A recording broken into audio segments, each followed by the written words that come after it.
Boss यानी कि कॉर्डर roots के सामने फिर से एक बार आ चुके हैं फाइनल बॉस। जैसा कि मैंने पिछली वीडियो में बता दिया था कि रॉक की एंट्री होने वाली। बैड एंड ब्लड में पीपल चैम द रॉक आ चुके हैं और साथ ही साथ बैड ब्लड में हुआ बहुत ही बड़ा धमाका यार, मज़ेदार था बैड एंड ब्लड। इसके साथ ही ट्रिपल एच ने अनाउंस कर दी है एक नया टाइटल जो कि है क्राउन ज्वेल का टाइटल। उसके बारे में वीडियो डिटेल में जानेंगे आगे। और साथ ही साथ ड्रू मैकिंटायर का और सीएम पंक का खूनी खेल देखने को मिला। और आगे आज बैड एंड ब्लड में क्या हुआ जानने के लिए भाई वीडियो को लाइक एंड चैनल को सब्सक्राइब कर दो। और मनी इन द बैंक जो कैश इन होने ही वाला था उसमें क्यों नहीं हो पाया, ये सब जानेंगे आज वीडियो में। बिना किसी देरी के शुरू करते हैं। New chat wrestling.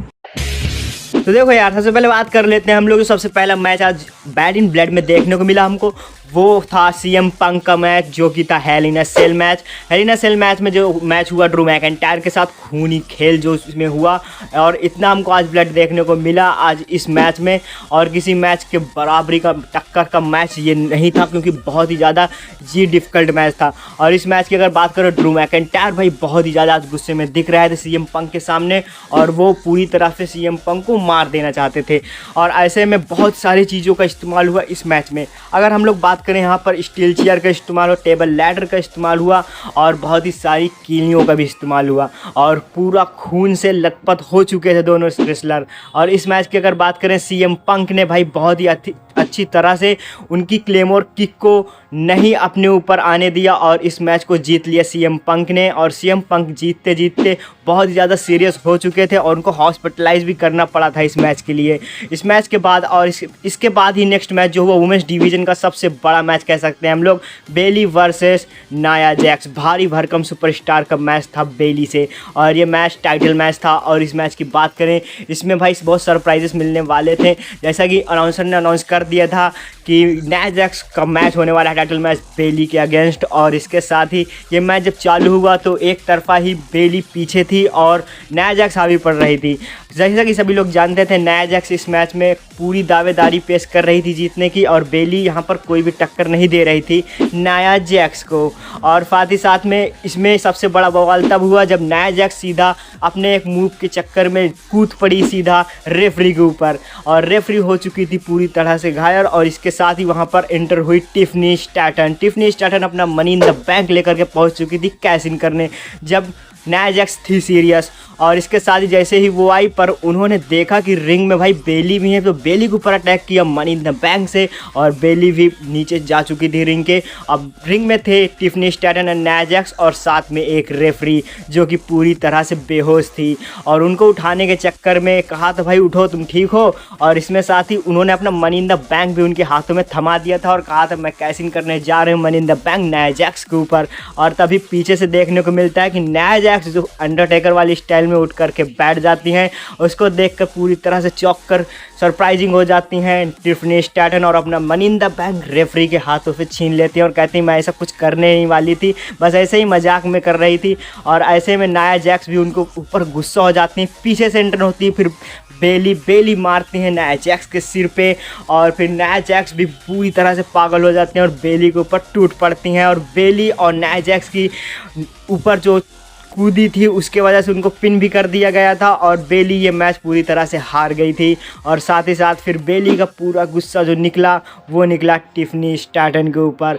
Money in the bank से जो धुलाई हुई है टिफनी स्टैटन की बेली के हाथों वो देखने लायक थी। और उस मनी इन द बैंक को जो बहुत दूर फेंक दिया था बेली ने, वो भी क्या लाजवाब सीन था। और इसके साथ ही नाया जैक्स भी बन चुकी थी एक बार फिर से अपनी टाइटल डिफेंड कर करके चैम्पियन और इस मैच को जीता था नाया जैक्स ने। और मनी इन द बैंक भी बाल बच गया, नहीं तो वो चला ही जाता क्योंकि नाया जैक्स को तो टिफनी स्टैटन कभी भी हरा नहीं सकती हैं चाहे जिस भी हालत में। ऐसा पिछले मैच में भी बोल दिया था स्मैकडाउन पे। और साथ ही साथ नेक्स्ट मैच जो हुआ जजमेंट डे के दो राउंडों के बीच, वो था Finn Balor versus Damien priest.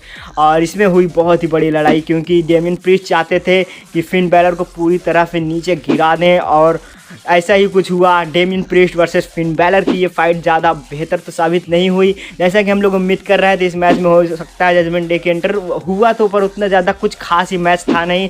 और जिसमें हमको देखने को मिला कि डेमियन प्रीस्ट एक तरफा फिन बैलर की कुटाई करते हुए नजर आए और फिन बैलर कहीं पर भी आसपास भी नहीं थे डेमियन प्रीस्ट के। और डेमियन प्रीस्ट ने एक तरफा ये मैच जीत लिया और साबित कर दिया कौन है बॉस। और जजमेंट डे का ये मेंबर हार चुका था जो कि था फिन बैलर। और इस मैच के हमको चैंपियन देखने के तौर पे मिले। जो मैच जीता वो थे फिन बैलर के साथ ही डेमियन प्रीस्ट थे विनर इस मैच के। अगले सेगमेंट की बात कर लेते हैं, जो कि मैच तो हुआ नहीं, सेगमेंट हुआ। और वहाँ पर हमको नज़र आए ट्रिपल एच अकेले नहीं थे, उनके साथ था एक टाइटल। और उस टाइटल को उन्होंने लंबा चौड़ा अपना भाषण देते हुए फिर बताया कि मेरे पास है भाई एक नया टाइटल WWE के लिए, और ये नए रेसलरों के लिए है। ये कोई और टाइटल नहीं, वो है क्राउन ज्वेल का टाइटल। और इसके साथ अगर हम लोग बात करें, ये कौन सा टाइटल है, क्राउन ज्वेल में आने वाला है एक नया टाइटल। और इस टाइटल की बात करें तो ये मिलने वाला है जो चैंपियंस होंगे, इसके लिए नई मैचेस कराए जाएंगे जो कि क्राउन ज्वेल में होगा। और इसके साथ ही ट्रिपल एच ने सब बताया कि भाई ये देखो जो नया टाइटल आया हुआ है, इसके लिए आपको बड़ी मेहनत करनी पड़ेगी, और जो भी इसका चैंपियन बनना चाहता है उसकी दावेदारी हम लोग नेक्स्ट रॉ में देखना चाहेंगे कि क्या होगा इसका पूरा सीन। अभी पूरी तरह से रिवील तो हुआ नहीं यार, अभी देखना होगा कि जैसे रॉयल रंबल वाला टाइटल था वैसे ही क्या कुछ ऐसा ही ये भी है।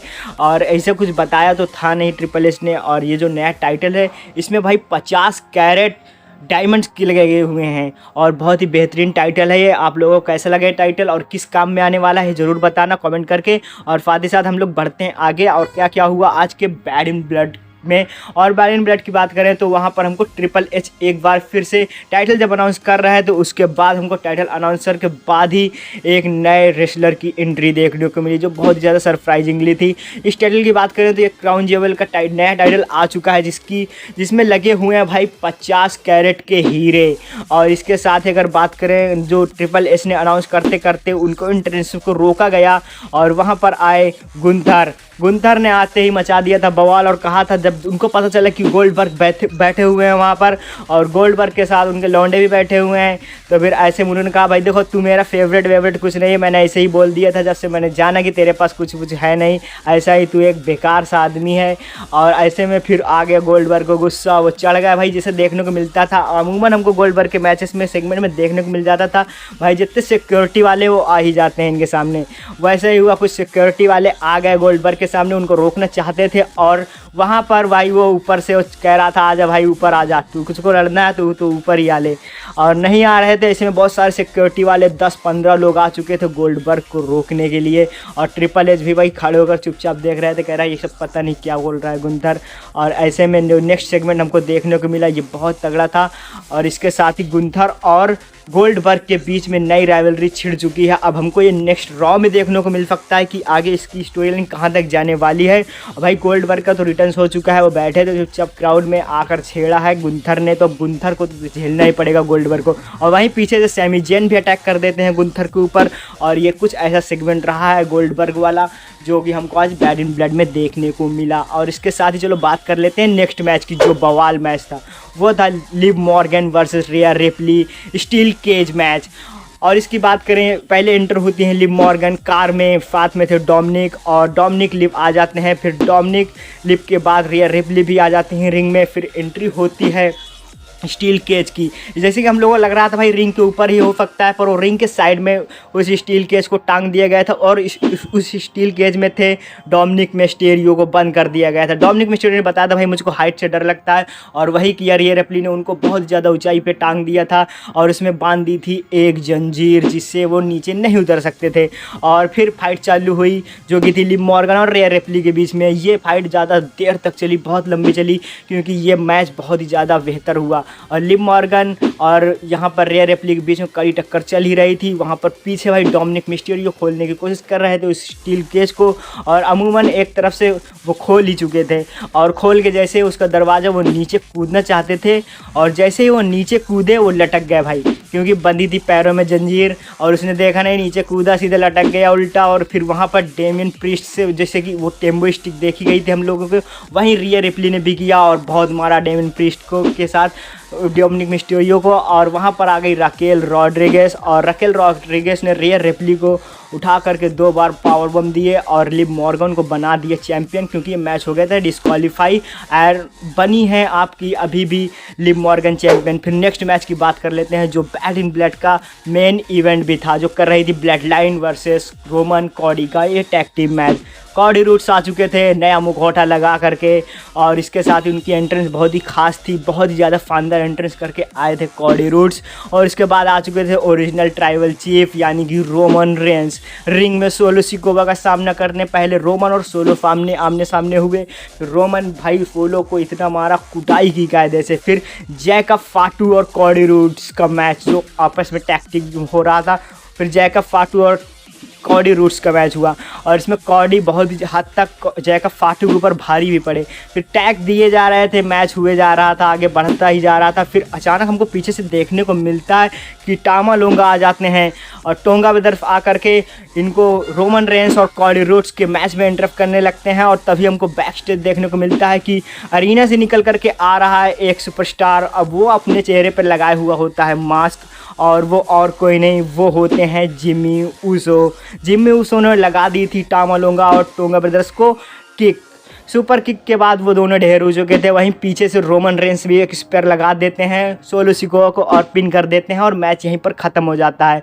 और ऐसे में ये ब्लड लाइन का मैच रोमन और कॉडी जीत जाते हैं टैग टीम में। और ये सुपर किक फिर टामा लोंगा को एक बार फिर से लगाते हैं, और सोलो सिकोवा को भी लगाते हैं जिम्मी ऊसो। और इसके बाद ही रोमन रेंस कहते हैं भाई लो अपना टाइटल, मैं चलता हूँ अपने घर, हो चुका है यहाँ पर मैच वैच ख़त्म। फिर पीछे से टामा लोंगा मारने लगते हैं कॉडी रूट्स को। फिर जिम्मी ऊसो कहते हैं कि चलो भाई बचा लेते हैं लौंडे को, नहीं तो मारा जाएगा। फिर जाते हैं वो लोग बचाते हैं, और भाई जब बचा लेते हैं तो फिर वहीं पर अपना टाइटल शो कर रहे थे कॉडी रूट्स। तभी वहाँ पर एंट्रेंस होती, थीम बजती है the people champ the rock की। द रॉक आ जाते हैं, और जैसा कि हम लोगों को पता ही था भाई द रॉक आने वाले, पिछली वीडियो में बता दिया गया था द रॉक आएंगे। और द रॉक आए, और भाई रिंग तक नहीं गए, सिर्फ वहीं पर खड़े रहे जहाँ पर से वो आते हैं एंट्रेंस की। और देखा कौन कौन है रिंग में। रिंग में थे रोमन, कॉडी और जिम्मी ऊसो, और रॉक का पूरा निशाना था कॉडी के ऊपर, और कॉडी को घूरे जा रहे थे। कॉडी सोच रहा था ये कहाँ से आ गया यार, और इसको आना ही था तो आज मेरे ही सामने क्यों आया है। और ऐसे में कुछ ऐसा सोचते हुए वहाँ पर द रॉक भी थोड़े ज़्यादा बातें भी नहीं की, कुछ बोला भी नहीं, सीधा आए अपना चेहरा दिखाया, कह रहा भाई चेहरे देख के खुश हो लो, फिर हम वापस जाना है। और फिर इसके बाद वो चले गए वापस, और सोलो, टामा लोंगा और जैकब फाटू ये सब भी देख रहे थे कि भाई ये किसकी तरफ आया है, ये रोमन्स की तरफ है कि ये मेरे तरफ है। अब ये अभी कंफर्म हुआ नहीं सिर्फ क्योंकि रॉक आए ही थे और फिर वापस चले गए। अब यह हमको देखने को मिलेगा नेक्स्ट स्मैकडाउन पर, क्योंकि वो बहुत ज़्यादा इंटरेस्टिंग होने वाला है कि रोमन रेंस के साथ हैं द रॉक या फिर द ब्लड लाइन के साथ हैं। अब ऐसे में देखना ही होगा कि रॉक के आने की वजह से कॉडी को क्या फ़र्क पड़ेगा। आप लोग कमेंट करके जरूर पता है ब्लड लाइन का ये सेगमेंट कैसा रहा, फास्ट बैड एंड ब्लड कैसा रहा। वीडियो अच्छी लगी तो लाइक कर देना, चैनल को सब्सक्राइब कर देना, एंड मिलेंगे नेक्स्ट